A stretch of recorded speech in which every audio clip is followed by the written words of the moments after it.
Hello, welcome. Thank you for coming. We're here with Yvonne, who went on the Nicaragua Youth Culture Literacy and Media Program. Welcome, Yvonne. Hi, thank you so much. Can you tell us about your experience? Yes, absolutely. My experience in Nicaragua was very holistic, enriching, and definitely rigorous academically.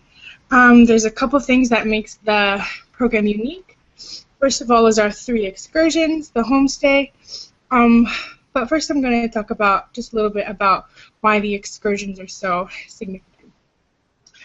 Um, I think what makes the excursion so beautiful is that we get to use our hands-on skills.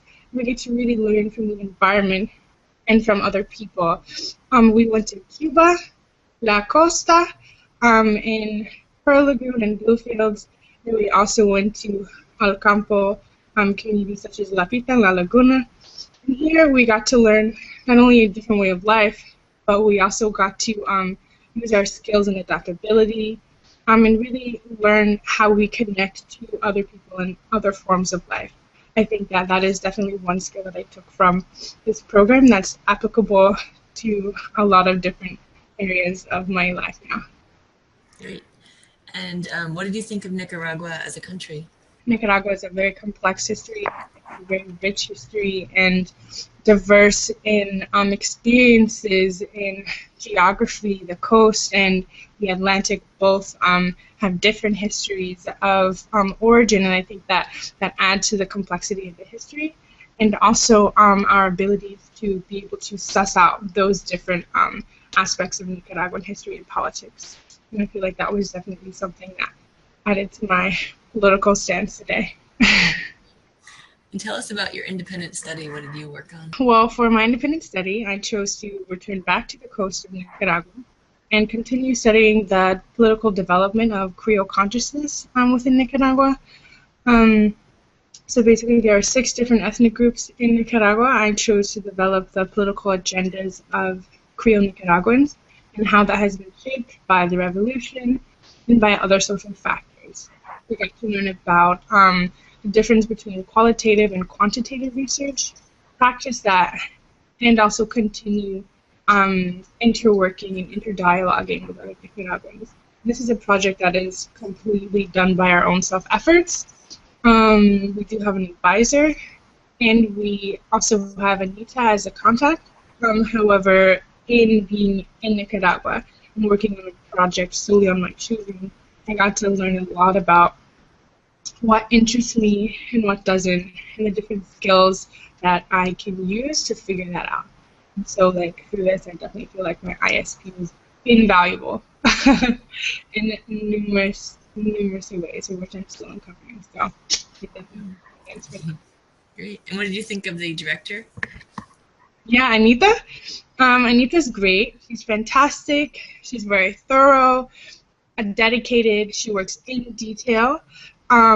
She was in Nicaragua since the revolution, and so I think that that has definitely given her a lot of background knowledge to Nicaragua, to like the needs of our students, to us as students, and to the community in La Maximo.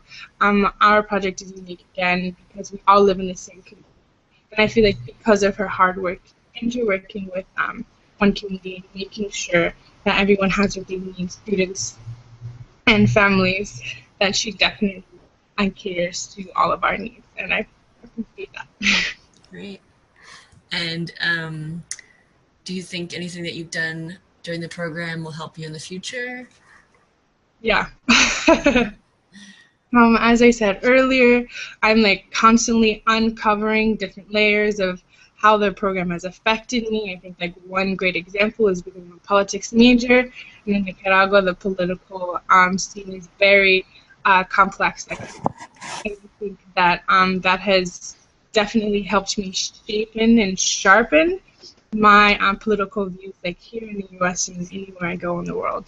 And so I think that that's one aspect that has truly been important to my development of myself and also my political ideals. Mm-hmm. Great. And what did you think of the homestay that you stayed with? I loved my homestay. It was my absolute favorite part of the trip. my mom's name was actually Yvonne, and so was mine, and so we got to share that commonality. Whenever anyone would call her, like I would always respond, and so it was like the running joke of the house. Um, my homestay family, I think, was beautiful in that it became a marker for like my standing also in Nicaragua. In your home, you really get to use your skills and practice your Spanish, but also get to feel comfortable and confident in your abilities and use those outside of the house. And so I feel like once I got comfortable in my home setting and learning the rhythm of things, then I could definitely apply that to outside in Nicaragua. Hmm. Great. And is there anything else that I didn't ask you yet that you want to share with us? Um, anything else? I definitely just want to say that SIT is a great program. If you're considering it, definitely take the risk and the leap. It's definitely worth it, and it'll build your confidence in any aspect that you think you need. And it was great for me, and I wish the best for you.